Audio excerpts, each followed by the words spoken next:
Hello and welcome. Thank you for taking a minute to watch this video. My name is Jimmy Jays, and in this video I'm going to share with you why it's so important to play the cash flow game on a consistent basis, and I'm also going to share with you my 5 big takeaways that helped me become a successful entrepreneur of lessons that I learned playing the cash flow game. So stick around, we're going to go through them right now.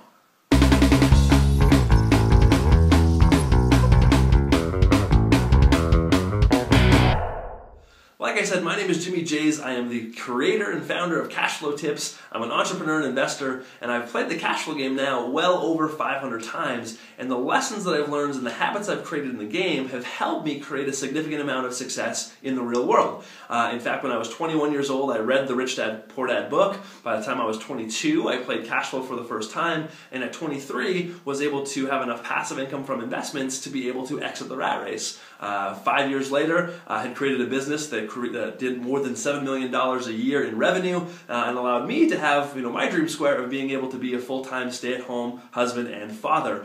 And I can't track all of my success back, certainly, to just playing a game, but what I can tell you is almost all of my success I can track back to having a hard work ethic and to 5 lessons that I learned playing the cash flow game. And I'm going to go through those with you right now. The first one was language. I had to learn literally a new language. The rich have their own language, and I had to learn what was an income statement and a balance sheet and a statement of cash flow. I had no idea what an ROI meant. So I had to learn a new language, almost like if I was going to school to be a doctor or a lawyer or to be a chef, that I'd have to learn the language of those industries. The same is true of being rich. If you want to be in real estate or in the stock market, you have to learn the language of the rich, and the best way for you to do that is to play the cash flow game over and over. The second thing I got was a perspective of money. See, when you play the cash flow game, really you're simulating 5 or 10 years inside of just a couple of hours. And so what I got to see was where my money was going and where I was going to be financially in 10 years from now, based on the path that I was on, where I was going to be. And then I got to, through trial and error, playing the game over and over and over, get to try different things with money, and I started to train my brain differently. I started to train my brain to not look at the cost, but to instead look at the return on investment, what I was getting back out of it. And I started to translate that into real life by creating my own income statement and balance sheet in real life, and starting to do some things like that where I was watching my money and I was watching where it was flowing. The third one is time, or perspective of time. And when I first read Rich Dad Poor Dad and I first played the cash flow game, I did not have any time. I was working 14 hours a day, working 2 different jobs. I was paying back some student loans and trying to save up money to be able to put down as a down payment on a rental property. I did not have time. In fact, the only time I got to read any of his books was on my lunch break. I would pack a lunch with me and I would read on my lunch break. So I did not have time. And as I started to eventually play the cash flow game, what I started to learn was that the rich look at time almost the same way they look at money.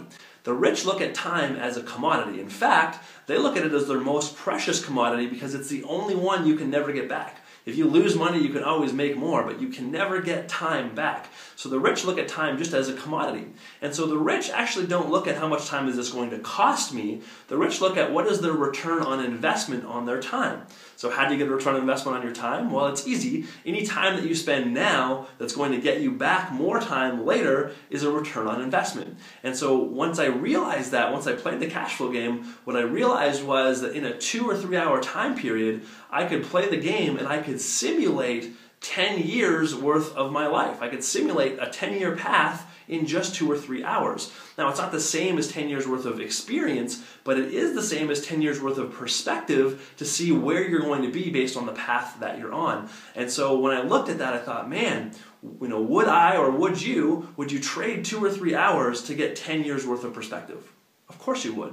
And so that is why I believe that as an entrepreneur or as somebody that wants to be an investor, the cash flow game is the absolute best use of time that you can spend, the best 2 or 3 hours that you can spend, and I recommend that you do it every single week.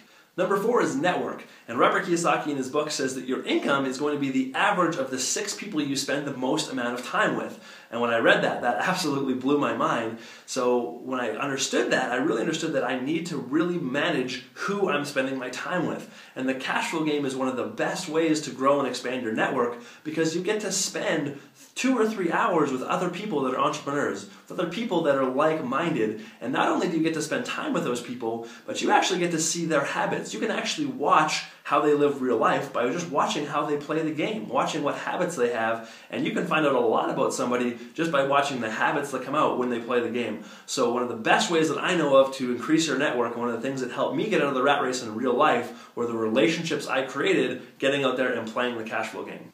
And the 5th one is habits. Habits make people poor, habits make people rich. And I heard a quote actually by Samuel Johnson, and the quote was, "It is more important to be reminded than to be taught." It's more important to be reminded than to be taught. And playing the cash flow game just allowed me to take this lessons that I learned, or the things I learned in the game, and apply it in a way where I was going to retain a lot more, where I was going to remember a lot more. You see, because it's one thing to know something, it's another thing to have it a habit. It's another thing where it's at a point where it's almost subconscious to you, and once you're at that habit level, then you can make decisions extremely quickly. And when it comes to being rich, when it comes to a great real estate deal, you don't have 3 or 4 days to think it over. You don't have a day to think it over. You need to be able to make a snap judgment, a snap decision, and that all comes down to your habits and to how well that you know everything that we just talked about. So the more that you can play the game, the more that you can develop this from something that you know into something that's a habit, the faster you'll be able to make decisions. And if you're going to be an entrepreneur, you need to know how to think quickly, how to make decisions quickly, and how to act quickly. So those are the 5 things that I learned playing the cash flow game that helped me get out of the rat race in real life. And here is my challenge to you. My challenge to you is to play the cash flow game once a week for the next 12 weeks. For the next 90 days, I want you to play cash flow once a week. And to help you do that, I'm going to send you a tip every single week that's going to help you be able to get better at the cash flow game, to get to a point where you can get out of the rat race in 45 minutes every single time. Why 45 minutes? Why does that matter? Well, couple reasons. First of all, it's just cool. It's just fun to be the first person who's always out of the rat race. It's fun when you go to a game, you're always the person who gets out first and everyone's asking you how you did it. But number 2, and more importantly, is, remember I said before, when you're playing a game, you're simulating 10 years. So if you can get out of the rat race in half of the time, in a game, sure, it only saves you an hour, but in real life, that's the equivalent of 5 years. So if you can learn the habits and the skill sets to be able to get out faster in the game, you're going to get out way faster in real life. So that is my challenge to you. So make a commitment, put it in your calendar, play this game once a week, and I'm going to help you out by sending you a single tip every single week for you to be able to play the game. And I want you to comment below as you see the different videos. Leave a comment. Let me know if you're getting out of the rat race, if you're having trouble. Let me know that too. And if you get out of the rat race in 45 minutes, write it down there and go crazy, because we all want to celebrate your win.